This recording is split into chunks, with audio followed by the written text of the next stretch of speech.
The Galactic Council chamber erupted in controlled chaos as the asteroid detection system announced the impossible, extinction-level event was incoming.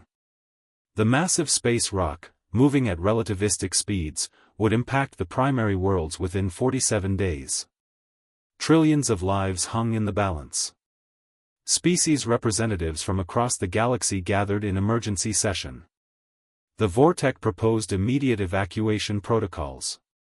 The Vextarians calculated orbital mechanics for deflection. The Zorthak suggested dimensional relocation. Every proposal was logical, methodical, and utterly useless. The asteroid was too large to deflect with conventional technology. Too fast to outrun. Too inevitable to deny. That was when Ambassador James Morrison from Earth stood up. The Council had nearly forgotten that humans were even present.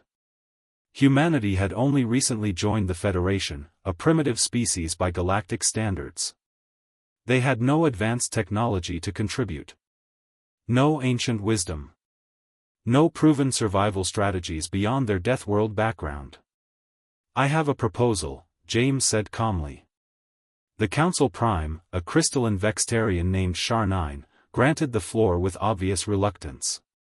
"Speak, human." "Though I doubt." "We name it," James interrupted. "We give it a name. A story. We make it matter." The entire chamber fell silent. Even the background hum of quantum processors seemed to pause. "Explain," Char9 demanded, his geometric form reflecting confusion. James activated the holographic display. He showed images from human history. Wars that were remembered not by their casualties but by their names. Tragedies transformed into legends. Disasters that became defining moments. "The asteroid doesn't have a name," James explained. "It's just a rock. A statistic. But what if we called it something? What if we gave it identity? What if we told the story of the day we looked at certain death and said no?" A Krell diplomat sneered. "Naming does not stop extinction." "No," James agreed. "But it changes how we face it. Right now, you're all thinking like this is a catastrophe. A failure. An ending. What if we reframed it? What if this became the moment when the entire galaxy united? When every species, every civilization, every individual decided that we wouldn't go quietly?" He displayed what humans called the Manhattan Project, a massive coordinated effort during their Second World War. Millions of people working toward a single goal with complete commitment. "Humans have done impossible things before," James said. "Not because we had the best technology or the most time. But because we refused to accept defeat. We pooled every resource. We ignored ancient rivalries. We focused entirely on one objective, survival." The Zorthak commander Krelvor leaned forward. "What are you proposing, human?" James turned to address the entire council. "I propose we call this asteroid Nexus 7. I propose we tell the galaxy what's coming. Not as a threat but as a challenge. And I propose we invite every sentient being to participate in turning aside Nexus 7 together." "That is suicide," Char9 declared. "Such mass mobilization would cause panic. Chaos. Or unity," James countered. "Look at human history. We accomplish the greatest feats when we're working toward a shared goal. We've built wonders in defiance of impossible odds. We've achieved the unachievable when we told the story right." Over the following days, James worked with a team of human communications experts. They crafted the narrative of Nexus 7. Not as apocalypse, but as the event that forged galactic civilization into something greater.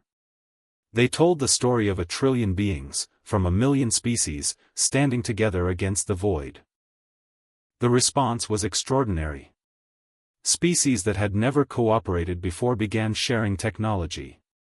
Ancient enemies worked side by side. The Zorthak contributed dimensional engineering. The Vextarians provided advanced calculations. The Krell supplied manufacturing capacity. Every civilization poured resources into a single project, the Nexus Defense Initiative. Scientists worked around the clock. Engineers of 1,000 species collaborated on designs no single civilization could conceive alone. The asteroid became less of a threat and more of a focal point, a reason to see what cooperation could achieve. When Nexus 7 finally arrived, it wasn't stopped by any single species technology.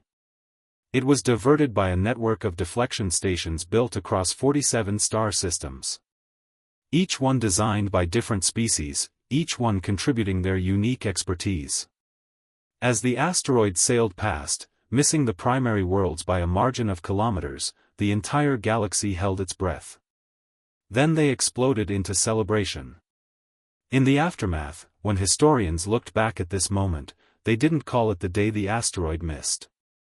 They called it the Nexus event, the day when galactic civilization discovered something more powerful than any technology. Unity. And they had James Morrison and humanity to thank for teaching them that sometimes the most powerful weapon in existence is telling a story worth dying for. Because when you give something a name, when you make it matter, when you tell the right story, suddenly the impossible becomes inevitable. The Council Prime approached James after the celebrations. You saved trillions of lives, human. Not through technology or power, but through narrative. Through belief. James smiled. That's what humans have always done. We survive by telling stories. We move mountains by believing in them first. You had the technology to face this crisis. You just needed someone to tell you that you could. As the human walked away, Char-9 realized something profound: the most dangerous species in the galaxy wasn't the one with the best weapons. It was the one that understood that hope, properly framed, could unite an entire civilization. And humans were very, very good at hope.